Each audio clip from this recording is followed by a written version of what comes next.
Hi everyone, welcome back to my new YouTube video. আজকের recipe হচ্ছে দেশি মুরগির ঝোল। দেশি মুরগির ঝোল বানানোর জন্য আমাদের এখানে যে উপকরণগুলো লাগবে আমি এখানে রেডি করে নিয়েছি।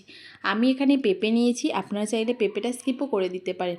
ফার্স্টে আমি কড়াইতে তেল গরম করে পেঁপেগুলোকে ভালো করে ভেজে নিচ্ছি। দেখো এখানে আমার পেঁপেগুলো ভাজা হয়ে গেছে, আর ওই একই কড়াইতে আমি আলুগুলোকেও ভেজে নেব। আপনারা চাইলে আলুগুলোকে সেদ্ধ করেও ভাজতে পারেন। আলু আমার ভাজা হয়ে গেছে। এরপর কড়াইতে আরও কিছুটা পরিমাণ আমি তেল দিয়ে দিলাম। তেল দেওয়ার পর পেঁয়াজগুলোকে দিয়ে দিয়েছি। পেঁয়াজগুলোকে ভালো করে গোল্ডেন ব্রাউন করে ভেজে নিতে হবে। ভাজা হয়ে যাওয়ার পর আমি টমেটম দিয়ে দিচ্ছি। টমেটমের সঙ্গে পেঁয়াজটাকে ভালো করে ভেজে নিচ্ছি। ভাজা হয়ে যাওয়ার পর আমি এতে লঙ্কার গুঁড়ো, হলুদ গুঁড়ো, নুন দিয়ে দিচ্ছি। মশলার সাথে ভালো করে পেঁয়াজটাকে কষাতে হবে। কষানো হয়ে যাওয়ার পর এখানে দেখো কতটা তেল ছেড়ে দিয়েছে।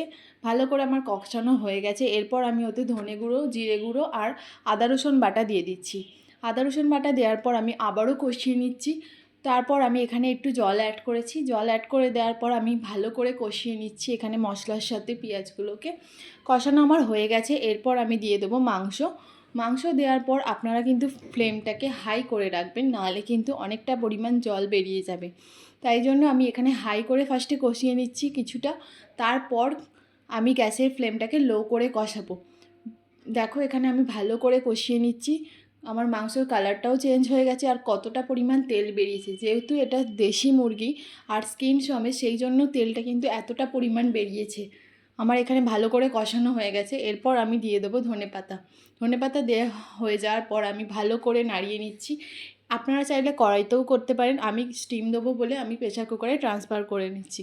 প্রেশার কুকারে ট্রান্সফার করে নেওয়ার পর আমি আগে থেকে যে পেঁপে আর আলুটা ভেজে রেখেছিলাম ওগুলোকে দিয়ে দিচ্ছি, আর পরিমাণ মতন জলও অ্যাড করে দিয়েছি। আমার এখানে সমস্ত কিছু দেওয়া কমপ্লিট। এরপর আমি স্টিমের জন্য দিয়ে দেবো। একটা স্টিম দিয়েছি আমি এখানে। স্টিমটা খোলার পর আমি এর মধ্যে গরম মশলা দিয়ে দিচ্ছি। গরম মশলা দেওয়ার পর আপনাদের দেখাচ্ছি, দেখুন কীরকম সুন্দর রং এসেছে।